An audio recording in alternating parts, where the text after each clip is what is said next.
सुदूर नाम के एक छोटे से गांव में अहमद नाम का एक 20 वर्षीय लड़का रहा करता था। अहमद अनाथ था। उसकी माँ उसे जन्म देते ही चल बसी।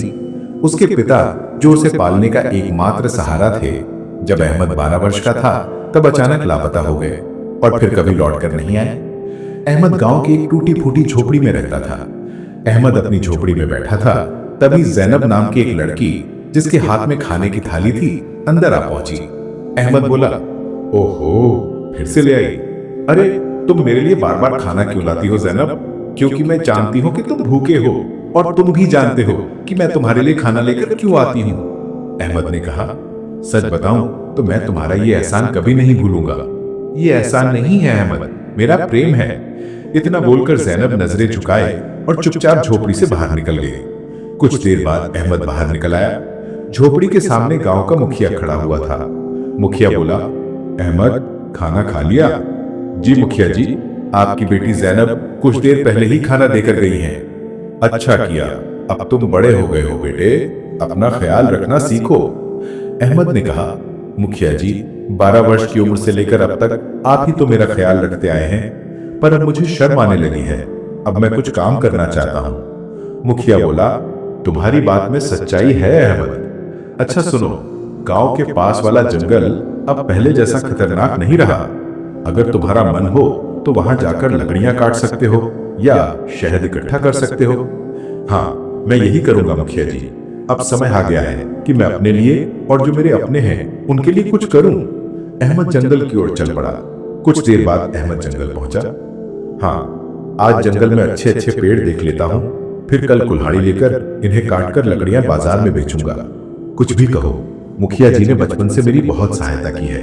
अब समय आ गया है अपने पैरों पर खड़ा होकर दिखाऊं। अहमद इतना ही कह पाया था कि तभी उसकी नजर एक पेड़ पर पड़ी, जहां एक चील बैठी उसे घूर रही थी। न जाने क्यों वो चील उसे बड़ी अजीब लगी। ओ बाप रे, बड़े आश्चर्य की बात है, इस चील का आकार दूसरी चील के आकार से तो बड़ा है और ये मुझे घूर क्यों रही है। अहमद ने इतना ही कहा था कि तभी चील उड़ती हुई उसके पास आ गई और इंसानी आवाज में बोली, मैं तुम्हें पहचानती हूँ, तुम अब्दुल्ला के बेटे हो ना? यह सुनकर अहमद चौंक गया। हाँ, तुम तो एक चील हो, तुम इंसान की आवाज में बात कैसे कर सकती हो? मैं जो पूछ रही हूँ उसका जवाब दो। क्या तुम अब्दुल्ला के ही बेटे हो? हाँ, मैं अब्दुल्ला का बेटा हूँ। तुम्हारे पिता कुछ वर्ष पहले गायब हो गए थे, जो आज तक वापस नहीं आए। मैं तुम्हारे पिता के रहस्य के बारे में बता सकती हूँ। तुम्हारे पिता कोई साधारण मनुष्य नहीं थे। ये सुनकर अहमद एक बार फिर चौंक गया। अरे, न जाने कौन हो तुम, मैं ऐसे कैसे तुम्हारी बात पर विश्वास करूं? हैं? कभी सोचा है तुमने, तुम पिछले 8 वर्षों से बिना पिता के रह रहे हो, लेकिन गांव में कोई भी तुम्हारे पिता के बारे में बात नहीं करता, तुम्हारी कोई मदद नहीं करता सिवाय तुम्हारे गांव के मुखिया के। तुम तो मेरे बारे में सब कुछ जानती हो। कौन हो तुम? मैं तुम्हें अभी नहीं बता सकती। तुम्हें उसके लिए मुझे श्राप से मुक्त करना होगा। अहमद को न जाने क्यों उस चील से डर महसूस होने लगा और वो दौड़ता हुआ अपने गांव की ओर भागा। घर पहुंचकर अहमद जोर जोर से हाँफने लगा और डरते हुए बोला, अरे बाप रे, ये जंगल तो बड़ा ही विचित्र है। वहां के पक्षी भी मनुष्य की भाषा में बात करते हैं। ना ना, अब मैं उस जंगल में कभी न जाऊं। तभी वहां जैनब आ गई, जिसके हाथ में खाना था। वो अहमद को डरा हुआ देखकर बोली, क्या हुआ अहमद, तुम्हारे माथे पर पसीना क्यों बह रहा है, वो भी इस कड़ाके की ठंड में, और तुम इतने घबराए हुए क्यों हो? अहमद जैनब से कोई बात नहीं छिपाता था। अहमद ने कांपते हुए होठों से सारी बात बता दी। जैनब सुनकर डरते हुए बोली, अब तुम जंगल कभी मत जाना। इतना कहकर जैनब वहां से बाहर चली गई। अहमद खाना खाकर सो गया। अगली सुबह जब अहमद सोकर उठा तो उसके मन का डर खत्म हो चुका था। वो अपने आप से बोला, उस चील को बातें करते हुए देखकर ऐसा लगता है कि कुछ ज्यादा ही डर गया था। वैसे देखा जाए तो उसकी बातों में सच्चाई तो नजर आती है। वो चील मेरे पिता के बारे में कुछ ना कुछ तो जानती है और उसने सही कहा था कि मेरे पिता के बारे में गांव में कोई बात नहीं करता। मैंने मुखिया जी से भी जब भी अपने पिता के बारे में पूछा तो उन्होंने हमेशा बात को टाल दिया और बस इतना ही कहा कि मेरी माँ जन्म देते ही चल बसी और 8 साल पहले पिता जंगल गए, जो वापस लौटकर नहीं आए। अहमद गहरी सोच में डूब गया और फिर से जंगल की ओर चल पड़ा। कुछ देर में अहमद जंगल के उसी स्थान पर खड़ा था जहां वो चील मिली थी। तभी वो चील उड़ती हुई आ पहुंची। मुझे पता था कि तुम जरूर आओगे, क्योंकि तुम भी अपने पिता अब्दुल्ला की तरह ही बहादुर हो। अब देखो, तुम मुझे बताओ कि तुम मेरे पिता के बारे में क्या जानती हो। कहाँ है वो? क्या वो जिंदा है? कल मैंने कहा था उसके लिए तो पहले तुम्हें मुझे श्राप से मुक्त करना पड़ेगा, लेकिन तुम चिंता मत करो, मैं तुम्हारी मदद करना चाहती हूँ। तुम मुझे अपना दोस्त समझो। मैं जानती हूँ कि तुम बचपन से गरीबी से जूझ रहे हो और तुम्हें कभी कभी इस बात पर शर्म भी आती है।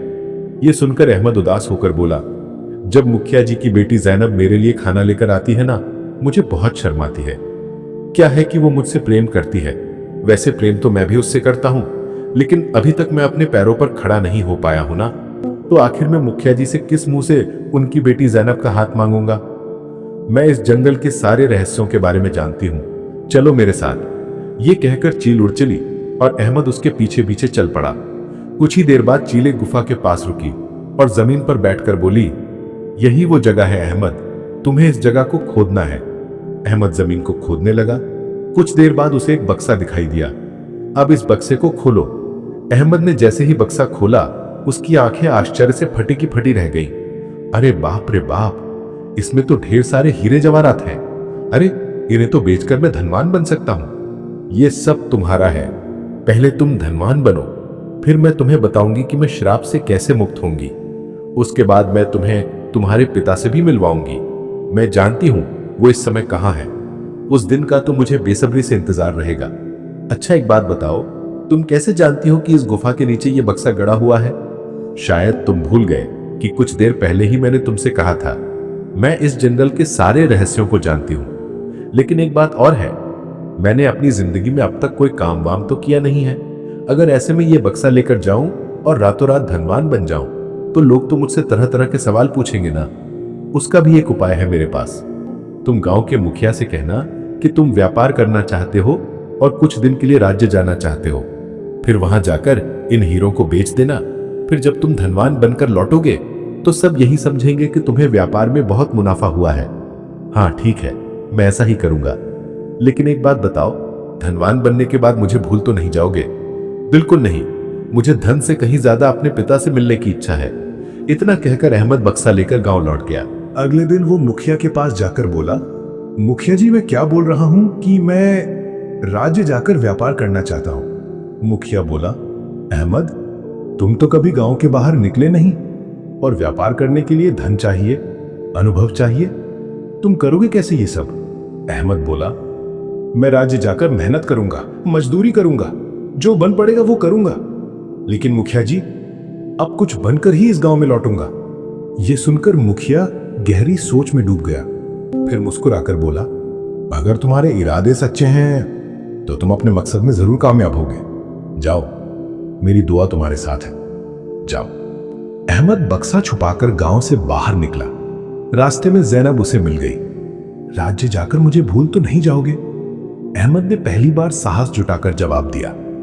अब जैनब, मैं जानता हूं कि तुम मुझसे प्रेम करती हो और मैं भी तुमसे बहुत प्रेम करता हूं, बस कहने की कभी हिम्मत ना हुई।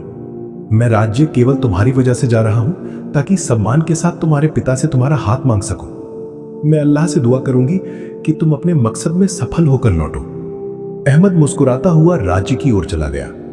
वहां पहुंचकर एक सराय में रुका और बक्से से कुछ हीरे निकालकर एक जौहरी के पास गया। अरे बाप रे, ये तो बहुत बेशकीमती हीरे हैं। कहां मिले तुमको ये मेरे पिताजी के हैं। वो हीरों के बहुत बड़े व्यापारी थे। अरे भैया, कोई पागल ही होगा जो ये हीरे नहीं खरीदेगा। मैं तो इनकी मुंह मांगी कीमत देने को तैयार हूं। जौहरी ने अहमद को मुंह मांगी कीमत दी। अहमद कुछ दिन राज्य में रहकर और हीरे बेचकर धनवान बन गया। फिर वो गांव लौटा। अहमद को देखकर मुखिया और जैनब बहुत खुश हुए। कुछ ही दिनों में अहमद की झोपड़ी की जगह एक हवेली बन गई। नौकर चाकर भी हो गए। एक दिन जैनब अहमद से बोली, अब तुम धनवान भी बन चुके हो, तुम्हारा सम्मान भी गांव में बढ़ चुका है। पहले लोग तुम्हें अनाथ समझकर दया से देखते थे, अब वो हालत बदल चुकी है। अब तुम मेरे पिता से मेरा हाथ कब मांगोगे? अहमद ने कहा, चिंता मत करो जैनब, बस कुछ दिन धैर्य रखो, फिर मैं खुद तुम्हारे पिता से तुम्हारा हाथ मांगने आऊंगा। मुझे तुम पर पूरा भरोसा है। जैनब के जाने के बाद अहमद खुद से बोला, बस एक बार मेरे पिताजी मुझे मिल जाए, फिर मैं अपने पिताजी को ही मुखिया जी के पास भेजूंगा तुम्हारा हाथ मांगने के लिए। कितना खुशी का पल होगा वो। चलो, अब मुझे चील के पास फिर से जाना चाहिए। इतना कहकर अहमद जंगल की ओर चल पड़ा। कुछ देर बाद अहमद जंगल के उसी स्थान पर पहुंच चुका था जहां उसकी चील से पहली मुलाकात हुई थी। तभी वहां एक दरवेश आ पहुंचा जो एक पेड़ के नीचे बैठा हुआ था। दरवेश बोला, कौन हो तुम और यहां क्या कर रहे हो? तुम्हारी शक्ल तो किसी से मिलती जुलती है। शायद मैं तुम्हारे पिता को जानता हूं। अहमद ने कहा, मैं अब्दुल्ला का बेटा हूं। यह सुनकर दरवेश चला गया। दरवेश के जाते ही चील उड़ती हुई वहां आ पहुंची। यह दरवेश तुमसे क्या कह रहा था? वो बस कह रहा था कि वो शायद मुझे जानता है। मैंने उसे बता दिया कि मैं अब्दुल्ला का बेटा हूं। यह दरवेश एक ढोंगी है। उसने सिर्फ दरवेश का चोला ओढ़ रखा है, परंतु अंदर से वो एक शैतान है। मुझे उस दरवेश से कोई मतलब नहीं है। मुझे केवल तुमसे और पिता से मतलब है। अब बताओ, मैं तुम्हें श्राप से मुक्त कैसे करा सकता हूं? चलो मेरे साथ। चील उड़ती हुई अहमद को उसी गुफा की ओर ले गई जिसकी जमीन पर अहमद को पहले कई कीमती हीरे मिले थे। गुफा के अंदर एक बड़ा ही विचित्र पत्थर रखा हुआ था जो रंग बिरंगी किरणों से चमक रहा था। कल पूर्णिमा की रात है। कल तुम पूर्णिमा की रात इसी स्थान पर आकर आधी रात के समय आंखें बंद करके इस पत्थर को तोड़ देना। पत्थर के टूटते ही मैं श्राप से मुक्त हो जाऊंगी और फिर मैं तुम्हें बता दूंगी कि तुम्हारे पिता कहां हैं। क्या मैं इस पत्थर को अभी तोड़ दूं? नहीं, कल पूर्णिमा की रात ही इस पत्थर का टूटना आवश्यक है। इतना कहकर चील वहां से गायब हो गई। अहमद चुपचाप वहां से लौट आया। अहमद अपने घर पहुंचा, तभी पीछे पीछे वही दरवेश वहां आ पहुंचा। मैंने अपनी आंखों से देखा है कि तुम चील से बात कर रहे थे। अहमद ने कहा, हां, लेकिन तुम इस बारे में क्यों पूछ रहे हो? देखो, तुम उस चील को नहीं जानते। वो कोई साधारण चील नहीं है। मैं सब जानता हूं, लेकिन आज मैं जो कुछ भी हूं ना, वो सब उसी चील की वजह से हूं। वो चील मेरे पिता के बारे में जानती है और मैं किसी भी कीमत पर अपने पिता को पाना चाहता हूं। तुम्हारे पिता अब इस संसार में नहीं रहे। वो चील तुम्हें फंसाकर श्राप से मुक्त होना चाहती है। यह सुनकर अहमद गुस्सा हो गया। ओ दरवेश, मैं दरवेशों का सम्मान करता हूं, लेकिन तुम्हारे जैसे दरवेशों का नहीं, समझे? इससे आगे मैं एक शब्द नहीं सुन सकता। चुपचाप निकल जाओ यहां से। दरवेश कुछ कहने ही वाला था, तभी अहमद अपने नौकरों को आदेश देता हुआ बोला, सुनो, इसे धक्के मारकर यहां से बाहर निकालो। निकालो इसको, ढोंगी कहीं का। नौकरों ने दरवेश को धक्के देकर बाहर निकाल दिया। तभी मुखिया और जैनब वहां आ पहुंचे। अरे, आप तो वही दरवेश हैं जो हमारे जंगल में रहते हैं। आप अहमद की हवेली में क्या कर रहे थे और अहमद के नौकरों ने आपको धक्का क्यों दिया? अब्दुल्ला का बेटा अहमद पागल हो गया है। वो वही गलती दोहरा रहा है जिसे उसके पिता ने अपनी जान देकर सुधारा था। अहमद के पास जो रातों रात धन आया है वो उस चील की वजह से आया है। वो चील अहमद को पूरी तरह से अपने वश में कर चुकी है। मैंने अहमद को सच्चाई बताने का प्रयास किया, लेकिन वो सुनने को तैयार ही नहीं हुआ। तभी जैनब बोली, पिताजी, मुझे याद आ गया। कुछ दिन पहले जब अहमद पहली बार जंगल गया था तब वो बहुत डरा हुआ था और उसने मुझसे कहा था कि एक चील ने उससे मनुष्यों की तरह बात की थी। मैं आपको बताना चाहती थी, लेकिन मेरे ध्यान से उतर गया। अरे, तुमने इतनी महत्वपूर्ण बात मुझसे छुपा ली। गजब करती हो बेटा। अगर वो चील अपने श्राप से मुक्त हो गई ना, तो गांव में तबाही आ जाएगी। गांव का एक भी व्यक्ति जीवित नहीं बचेगा। हां, बिल्कुल सही, लेकिन अहमद सुनने के लिए तैयार ही नहीं है। चिंता मत करिए, मैं उसे समझाऊंगा। मुखिया सीधे अहमद के पास गया। अहमद, मैं ये क्या सुन रहा हूं? तुम जंगल में एक चील से मिल रहे हो और वो चील मनुष्यों की तरह बात कर रही है। क्या तुम्हें कुछ अलग नहीं लगा कि एक चील मनुष्यों की तरह बोल रही है? ओह, तो आपको पता चल गया। अब देखिए मुखिया जी, शुरू में अजीब लगा था, लेकिन अब नहीं, और मुझे पूरा विश्वास है कि यह बात आपको उस दरवेश ने बताई होगी। देखिए मुखिया जी, 8 साल पहले मेरे पिताजी रहस्यमय ढंग से लापता हो गए थे और वो चील जानती है कि मेरे पिता कहां हैं। मैं बस अपने पिता को पाना चाहता हूं, उनसे मिलना चाहता हूं। बेटा, तुम अपने पिता के बारे में कुछ भी नहीं जानते हो। हां, मैं नहीं जानता, नहीं जानता, नहीं जानता, क्योंकि आपने कभी मुझे बताया नहीं और ना ही कभी गांव वालों ने कुछ कहा, तो कैसे जानूंगा? अब मैं किसी की बात पर विश्वास क्यों करूं, बताइए? मुझे केवल चील की बात पर विश्वास है। और कल है पूर्णिमा की रात। मैं कल उस चील को श्राप से मुक्त कर दूंगा और वो चील श्राप से मुक्त होकर मुझे मेरे पिताजी को सौंप देगी। इतना कहकर अहमद गुस्से की हालत में हवेली से बाहर निकल गया। अहमद सुनो, मेरी बात तो सुनो। मुखिया आवाज लगाता रहा, लेकिन अहमद नहीं रुका। मुखिया निराश होकर हवेली के बाहर आ गया। अहमद को रोकना बहुत जरूरी है। वो चील किसी भी तरह से अपने असली रूप में नहीं आनी चाहिए। अहमद तो पता नहीं कहां चला गया। अब हमें कल रात का ही इंतजार करना होगा। अगली रात दरवेश मुखिया और उसकी बेटी जैनब को गुफा के करीब ले गया और मुखिया से बोला, मुझे विश्वास है कि अहमद यहां जरूर आएगा। कल मैंने अहमद और चील के बीच की बातचीत सुनी थी। दरवेश ने इतना कहा था कि तभी अहमद रात के अंधेरे में वहां पहुंचा। उसी लम्हे चील भी उड़ती हुई वहां आ गई और बोली, यहां दरवेश, मुखिया और तुम्हारी प्रेमिका जैनब मौजूद हैं। ये तुम्हें उस पत्थर को तोड़ने से रोकने आए हैं, लेकिन तुम उनकी बातों पर विश्वास मत करना, नहीं तो तुम अपने पिता से कभी नहीं मिल पाओगे। नहीं, मैं उनकी बात नहीं मानूंगा। तो फिर जाओ, उस पत्थर को गुफा के भीतर से उठा लाओ। अहमद दौड़ता हुआ गुफा के भीतर गया, पत्थर को उठा लाया और जैसे ही उसे तोड़ने वाला था तभी दरवेश, मुखिया और जैनब वहां आ गए। अहमद रुक जाओ, उस पत्थर को मत तोड़ो। अहमद, तुम बहुत बड़ी भूल कर रहे हो। नहीं, मुझे अपने पिता से किसी भी हाल में मिलना है। अहमद, मेरी बात ध्यान से सुनो और समझो। तुम्हारे पिता के विषय में आज तक किसी ने कुछ क्यों नहीं कहा? क्योंकि वो एक लालची व्यक्ति थे। वो कोई साधारण इंसान नहीं, बल्कि एक तांत्रिक थे। तांत्रिक जो अनेक विधाओं में सिद्ध थे और इस जंगल की सभी अलग अलग शक्तियों को अपने अंदर करना चाहते थे। एक दिन तुम्हारे पिता से मिलने एक सुंदर स्त्री आई और उसने कहा कि वो इस वन की रक्षक है। यदि तुम्हारे पिता उससे विवाह कर लें तो समस्त शक्तियां उन्हें प्राप्त हो जाएंगी। तुम्हारे पिता उसके शब्दों में आ गए और उससे विवाह कर लिया, परंतु बाद में पता चला कि वो स्त्री कोई रक्षक वक्षक नहीं थी, बल्कि इस वन की एक शक्तिशाली डायन थी। डायन?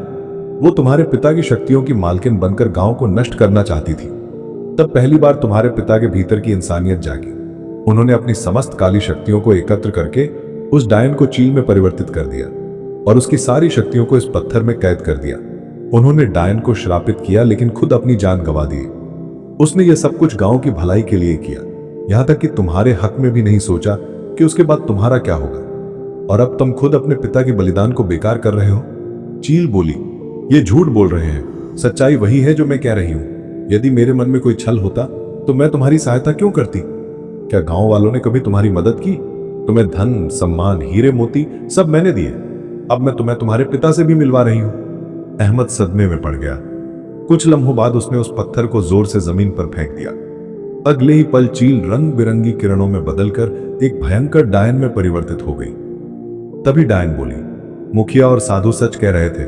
तेरा पिता एक मूर्ख था जिसने मुझे चील बना दिया और खुद मर गया। इस पत्थर को केवल तू ही तोड़ सकता था, क्योंकि तेरे भीतर उसी का खून दौड़ रहा है। अहमद, तुमने बहुत बड़ी भूल कर दी है। अभी भी वक्त है। अगर तुम इस गलती को सुधारना चाहते हो तो तुम्हें अपनी जान देनी होगी। इस पत्थर में तुम्हारे पिता ने डायन की सारी शक्तियां बांध दी थी और डायन को चील बना दिया था, लेकिन अब जब तुमने उसे तोड़ा है तो पत्थर का अंतिम स्पर्श तुम्हारे हाथ का था। इसीलिए अब तुम पत्थर से बंध चुके हो। पूर्णिमा की रात के बाद तुम और ये पत्थर अलग हो जाओगे। अगर तुमने अब अपनी जान नहीं दी तो ये डायन गांव में प्रवेश कर जाएगी और विनाश मचाएगी। यह सुनकर अहमद की आंखों में आंसू आ गए। मुझसे बहुत बड़ी भूल हो गई। मैं तो सिर्फ अपने पिता को पाना चाहता था। फैसला तुम्हारे हाथों में है। यहां से कुछ दूर एक गहरी घाटी है, तुम्हें उसमें कूदना होगा, तभी डायन जलकर राख हो जाएगी। तुम ऐसा नहीं कर सकते। लेकिन अहमद अपने मन में तय कर चुका था। वो दौड़ता हुआ घाटी के किनारे पहुंचा और छलांग लगा दी। जैसे ही उसका शरीर घाटी में गिरा, डायन चीखने लगी और आग की लपटों में जलकर राख हो गई। जैनब की आंखों से आंसू बहने लगे। मुखिया रोते हुए बोला, अहमद के पिता में कभी इंसानियत जागी थी, लेकिन अहमद केवल इंसान नहीं था, वो एक बहादुर था। उसने अपने गांव के लिए अपनी जान दे दी। दरवेश, मुखिया और जैनब गांव लौट गए और इस तरह वर्षों पुराना रहस्य समाप्त हो गया।